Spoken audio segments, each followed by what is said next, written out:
Sir 'శ్రీతేజ్‌కి memory loss అయినట్టుగా కథనాలొస్తున్నాయి. అయితే ఆ విషయంగా అల్లు అర్జున్ చాలా టెన్షన్‌లో ఉన్నాడు అని చెప్తున్నారు సార్. అసలు ఏమైంది? యాహ్! 'శ్రీతేజ్‌కు' మెమరీ లాసు. అల్లు అర్జున్ టెన్షన్‌లో హ్మ్. ఉన్నాడని వార్త ఇప్పుడు వైరల్ అవుతుంది. అవును సార్. యాక్చువల్‌గా గత కొంతకాలంగా 'శ్రీతేజ్' ఆరోగ్యం వెనక్కెళ్తుంది. హ్మ్. అంటే ప్రోగ్రెసివ్‌గా ముందుకెళ్ళట్లేదు. సో, మామూలుగా మనం చెప్పుకుంటే డిసెంబర్ 4 తేదా అది 5వ తారీఖు. 4 ఆ! లేట్ అవును సార్. 5 రిలీజు, హ్మ్. 4 తేదీ బెనిఫిట్ లేట్ షో. నైట్. హ్మ్. సో, నైట్ జరిగింది. ఆ రోజు జరిగినప్పుడు రేవతి, ఈ బాబు ఆ! ఇద్దరు కూడా థియేటర్‌లో ఉన్నారు.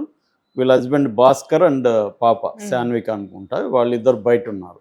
సో, ఎందుకంటే థియేటర్‌లోకి ఎళ్ళలేకపోయారు. జనం హ్మ్. ఎక్కువ ఉండడం వల్ల వాళ్ళు బయటున్నారు. కాసేపు తర్వాత అతను ఫోన్ చేస్తే ఈమె తీయలేదు. అతను వెళ్ళిపోయాడు. హ్మ్. పాపని తీసుకొని ఇంట్లో వదిలేసి మళ్ళొచ్చాడతను. వచ్చేసరికి వీళ్ళు ఆ! ఈమెను బయటికి తీసుకొచ్చారు. బాబుని బయటికి తీసుకొచ్చారు. ఎందుకంటే తొక్కిసలాట జరగలేదు. క్రౌడు హ్మ్. హ్మ్. ఆహ్, ఎక్కువ మంది అయ్యేసరికి ఆమెకి సఫోకేషన్‌లో గాలి పీల్చుకోలేకపోయింది. మొన్ననే కుంభమేళాకెళ్ళిన ఫ్రెండ్ చెప్తున్నాడు. తనకు కూడా అలాగే అయిపోయిందని. అదేంటంటే ఓహ్! నేరో స్ట్రీట్‌లలో విపరీతంగా జనం హ్మ్. వస్తున్నప్పుడు ఊపిరి ఆడట్లేదు. అలాగా ఈమెకు కూడా ఆ థియేటర్‌లో ఊపిరి ఆడలేదు. ఆడక కింద పడిపోయింది. ఆ బాబు గూడా అదే పరిస్థితి. ఇద్దరిని తీసుకొచ్చారు. ఇద్దరికి పాపం పోలీసుల్ని అక్కడ మెచ్చుకోవాలి. హ్మ్. సీపీఆర్ పర్ఫెక్ట్‌గా చేశారు. అవును సార్. ఆ సీపీఆర్ చేయడం వల్ల బాబు కనీసం బతికాడు. ఆమెకి మాత్రం కష్టమైంది. దాంతో ఇమ్మీడియేట్‌గా అక్కడ దుర్గాబాయ్ దేశ్‌ముఖ్ హాస్పిటల్‌కి తీసుకెళ్లారు. వాళ్ళు ఆహ్, బ్రాడ్ డెడ్ అంటే హ్మ్. చనిపోయింది అని చెప్పారు. ఈ బాబుని ఇక్కడ వద్దని చెప్పి కిమ్స్‌కి రెఫర్ చేశారు. కిమ్స్‌లో తీసుకెళ్లారు. కిమ్స్ కూడా బాగా వాళ్ళకి హ్మ్. ట్రీట్మెంట్ ఇస్తుంది అప్పటి నుంచి. దాని తర్వాత అల్లు అర్జున్ టీమ్ కూడా రెగ్యులర్‌గా అక్కడికి వెళ్ళి వాళ్ళకి కావాల్సిన హెల్పు, ఆ డాక్టర్లతో అవును మాట్లాడడం, సార్. మెడికల్ ఎక్స్‌పెన్సెస్ ఇవన్నీ చూసుకుంటుంది. తర్వాత రాజకీయాలు దీని చుట్టూ అనేకం జరిగాయి.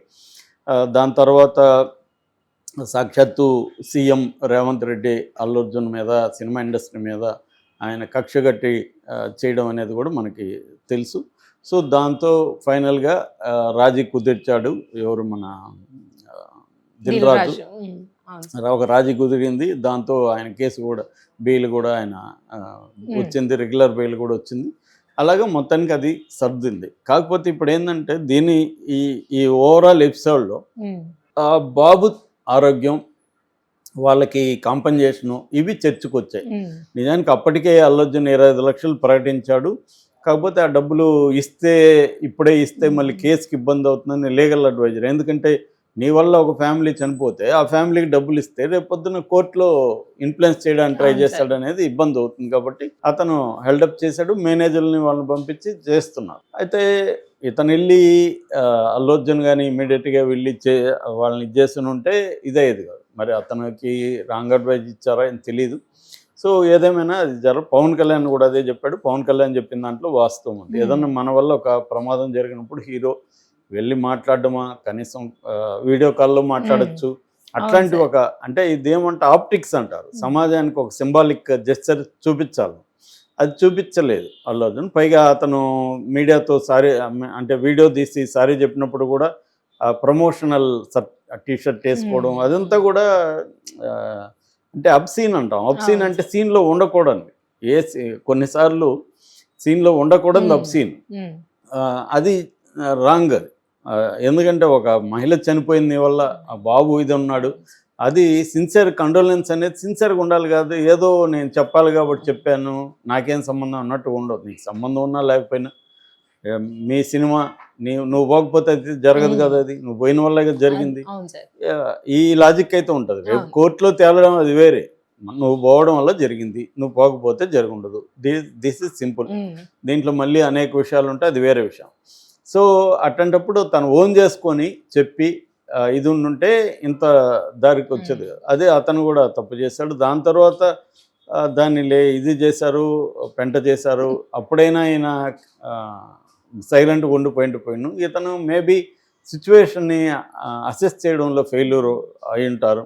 అది జరుగుతాది. ఒక్కోసారి మన క్రైసిస్ సిట్యుయేషన్ అప్పుడు ఎలా బిహేవ్ చేస్తామో అని మనకు అవును తెలీదు. సార్. తర్వాత మనం పోస్ట్ హ్మ్. ఫ్యాక్టరల్ అనాలిసిస్ అంటారు దీన్ని. పోస్ట్ ఫ్యాక్టరల్ అనాలిసిస్‌లో ఏందంటే జరిగిపోయిన తర్వాత మళ్ళీ ఎప్పుడో రివ్యూ చేసుకుంటూ అప్పుడు అలా బిహేవ్ చేస్తుండకూడదు అనేది అనుకుంటాం గానీ, ఆ అవును సార్. టైంలో మనకు తెలియదు. అవును. అలాగా జరిగిపోయింది. దాంతో తర్వాత దిల్ రాజు పుణ్యమాని వీళ్ళు కాంప్రమైజ్ అయ్యారు. 2 కోట్లు ఇవ్వమన్నాడు. ఉమ్. సో ప్రొడ్యూసర్ ఒక 50 లక్షలు. నిజానికి డైరెక్టర్కి ఏం సంబంధం లేదు పాపం. నిజంగా ఈ మొత్తం విషయంలో డైరెక్టర్ బాగా సెన్సిటివ్గా స్పందించాడు. సుకుమార్ సుకుమార్. కన్నీళ్ళు పెట్టుకున్నాడు. ఆయన బాగా స్పందించాడు. ఎందుకంటే నా సినిమా వల్ల కదా చనిపోయింది అనేది అతను బాధపడ్డాడు. 6 ఏళ్ళు నేను కష్టపడి సినిమా తీసి ఫైనల్గా ఒక ప్రాణం కోల్పోయి అన్న ఇది ఆయనకి కనపడింది. ఆయన ఒక 50 లక్షలు ఇచ్చాడు. సో అల్లు అర్జున్ ₹1,00,00,000 ఇచ్చాడు. మొత్తానికి ఆయనకి వాళ్ళకైతే డబ్బులు వచ్చింది. ఆ బాబుని కూడా చదివిస్తారు రేపు పొద్దున. ఇదైతే అంతవరకు ఫైనాన్షియల్గా అయితే ప్రాబ్లం లేదు. ఎందుకంటే పోయిన ప్రాణం తీసుకురాలేరు. లీగల్గా అయిన తప్ప కాదనేది కోర్టులో తెలుస్తుంది. దాన్ని మనం జడ్జి చేయలేం. సో ఈ కాంటెక్స్లో ఇప్పుడు ఏంటంటే ప్రాబ్లం అల్లు అర్జున్ గుండె ఇప్పుడు అలా కొట్టుకుంటుంటుంది. ఎందుకంటే ఆ బాబు బాగుపడాలని ఆయన కోరుకుంటున్నాడు. ఆయనే కదా అందరూ కోరుకోవాలి. బట్ ఆయనకి ఎఫెక్ట్ అవుతుంది ఇప్పుడు. సో ఆ బాబు ఇప్పుడు నిన్నటి నుంచి ఒక వార్త ఏం వైరల్ అవుతుందంటే, అంటే 4 రోజుల నుంచి ఒక వార్త ఏం వైరల్ అవుతుందంటే, ఇక్కడ బాబుది డిటీరియేట్ అవుతుంది. ఇంతకుముందు ఏంటంటే కళ్ళు తెరిచి చూస్తా అదంతా ఉన్నాడు, గుర్తుపట్టట్లేదు, అవన్నీ చెప్పారు. ఇప్పుడు కళ్ళు తెరవట్లేదు, దాని ఏమంటారు, మాట్లాడట్లేదు, మాట లేదు, కళ్ళు ఇది లేదు, ఓన్లీ గాలి పీల్చుకుంటున్నాడు. అదొకటే ఆ అబ్బాయి బతుకుండడానికి సిగ్నల్ అన్నమాట. దాంతో ముక్కు ద్వారా ట్యూబ్ ఫుడ్ కూడా తీసుకునే పరిస్థితి లేదు, ముక్కు ద్వారా లిక్విడ్ పంపిస్తున్నారు. సో ఇది ఇప్పటికే 2 నెలలు దాటింది. ఇప్పుడేమంటే అసలు అబ్బాయికి మెమరీ లాస్ అని డాక్టర్లు చెప్పారని ఒక వార్త వస్తుంది. ఇది కామన్ సెన్స్తో నాకు విచిత్రంగా ఉంది. మెమరీ లాస్ అని మనకు ఎలా తెలుసు? అబ్బాయి సైలెంట్గా ఉన్నాడు, అబ్బాయి మాట్లాడట్లేదు, కళ్ళు తెరవనప్పుడు మెమరీ లాస్ ఎలా తెలుస్తుందో మరి నాకు, అంటే మెడికల్ అంత నాలెడ్జ్ నాకు లేదు కాబట్టి తెలియదు. మామూలు కామన్ సెన్స్తో మెమరీ లాస్ అని ఎలా తెలుసు అనేది డౌట్ వస్తుంది మరి. కానీ వార్తలు అయితే మెమరీ లాసు అయింది అని అంటున్నారు. యాక్చువల్గా అతన్ని అమెరికాలో ట్రీట్మెంట్ కోసం ఇక్కడ తెలంగాణ ప్రభుత్వం ట్రై చేస్తుంది, బెటర్ ట్రీట్మెంట్ కోసం. అక్కడ ఉన్న కిమ్స్ హాస్పిటల్ కూడా రికమెండేషన్ చేస్తున్నారు ఇతను అమెరికాకి తీసుకెళ్దామని. ఆల్రెడీ ప్రభుత్వం తరపున కూడా అబ్బాయికి అన్ని రకాల సహాయ సహకారాలు ఇస్తామని చెప్పారు కాబట్టి ప్రభుత్వం అనుకుంటే తీసుకెళ్ళచ్చు. సో తీసుకెళ్తే కొంత అంటే హోప్ ఉంటే తీసుకెళ్ళి ట్రై చేయడంలో తప్పు లేదు. అలాగేమన్నా తీసుకెళ్తారా? అలా ఇప్పుడు అల్లు అర్జున్ కూడా తన సొంత ఖర్చులతో కూడా తీసుకుపోవడానికి రెడీ అయ్యారని కూడా వార్తలు వినిపిస్తున్నాయి. ఎందుకంటే ఇప్పుడు ఏమన్నా జరగరాంది జరిగితే మళ్ళీ అల్లు అర్జున్ మీద ఇంకొక కేసు అవుతుంది. ఇప్పుడు ఎందుకంటే తను పోవడం వల్ల ఒక అమ్మాయి చనిపోయింది అనేది కేసు కదా, ఇప్పుడు ఇంకొక యాడ్ అవుతుంది దాంట్లో. ఇద్దరు అనేది యాడ్ అయితే అల్లు అర్జున్కి మళ్ళీ ఎవరైనా కోర్టులో బెయిల్ క్యాన్సిలేషన్కి దానికి ఏమన్నా జరగచ్చు, ఏమైనా జరగచ్చు. అందుకని ఇప్పుడు అల్లు అర్జున్కి అది పెద్ద ఇది. ఎందుకంటే తల్లి పోయిన బాబు ఉన్నాడు, బాబు మళ్ళీ బతుకుతాడు, ఆ బాబుని పాపని నేను చదివిస్తాను అన్న పద్ధతిలో ఈయనకి ఒక ఛాన్స్ ఉంటుంది. అది ఇబ్బంది అవుతుంది. కానీ ఇక్కడ ఎవరు ఉన్న మన కంట్రోల్లో ఉన్న విషయాలని మనం చేయడం ఎప్పుడైనా అవసరమే. కంట్రోల్లో లేని దాన్ని గురించి వరి అయ్యి కూడా లాభం లేదు. బట్ అవ్వకుండా కూడా ఉండలేం, మనం మనుషులం కాబట్టి. మన కంట్రోల్లో లేకపోయినా కూడా ఒక్కోసారి మనం గిల్టీగా ఫీల్ అవుతాము, మనం సఫర్ అవుతాము. ఇవన్నీ కామన్ హ్యూమన్ బీయింగ్ లక్షణాలు. సో ఇప్పుడైతే ఆ వార్త వైరల్ అవుతుంది. అంటే ఆ అబ్బాయికి ఇక్కడ మెమరీ లాస్ ఇవన్నీ పక్కన పెడితే ఆ అబ్బాయి